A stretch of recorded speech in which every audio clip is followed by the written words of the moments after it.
ব্যস্ততায় ভরা জীবন থেকে একটু সময় বের করে সব বান্ধবীরা মিলে বেরিয়ে পড়লাম ঘুরতে। সো হ্যালো এভরিওয়ান, আমি পূজা চলে এসেছি আরো একটি ব্লগ নিয়ে। আমি তাড়াহুড়ো করে কোনো রকমে রেডি হচ্ছি, কারণ আমার বান্ধবীগণ কিন্তু অলরেডি স্পটে পৌঁছে গিয়ে আমার জন্য ওয়েট করছে। তাই অলরেডি আমি কিন্তু অনেকটাই লেট হয়ে গেছি, তো আর লেট না করে চলো এবার বেরিয়ে পড়ি। অটো থেকে নেমে বড় বড় পা ফেলতে ফেলতে আমি সোজা চলে আসলাম আমার বান্ধবীদের কাছে। দেরি করে এসেছি বলে একবার রিম্পার রিয়াকশনটা দেখো।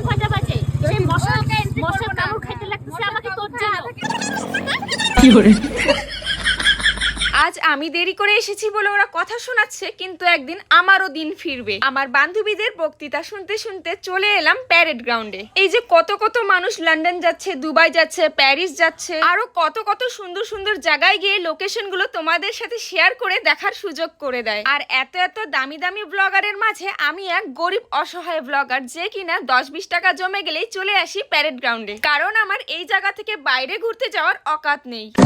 এই হচ্ছে আমাদের চারমুন্ডি। এখানে যে পার্পল আর হোয়াইট কালারের টপ পরা দুটো মেয়েকে দেখতে পারছো, এরা দুজনেই কিন্তু বেকার। আর ইনি হচ্ছেন পেশায় একজন শিক্ষিকা। আর এই ম্যাডাম কিছুদিন আগে সেনকো গোল্ডে নতুন জব পেয়েছে। আর সেনকো গোল্ডে জব পেতে পেতেই ম্যাডাম আবার নতুন হীরের নাকেরও কিনে ফেলেছে। জীবনে প্রথম যখন কেউ হিরে ছোঁয়।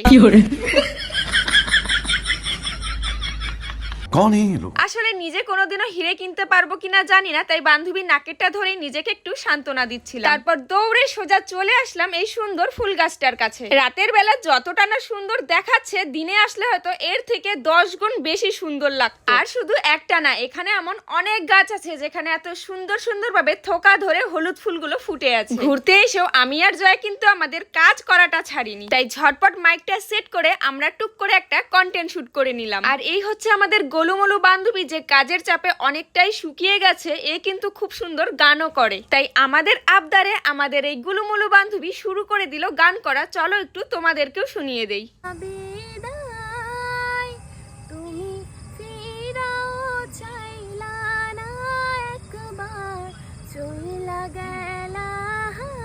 যেহেতু মাইকের রিসিভারটা জয়ার ফোনে অ্যাটাচ ছিল, তাই আমার ফোন থেকে কিন্তু একটু ব্যাকগ্রাউন্ডের আওয়াজগুলো বেশি আসছে।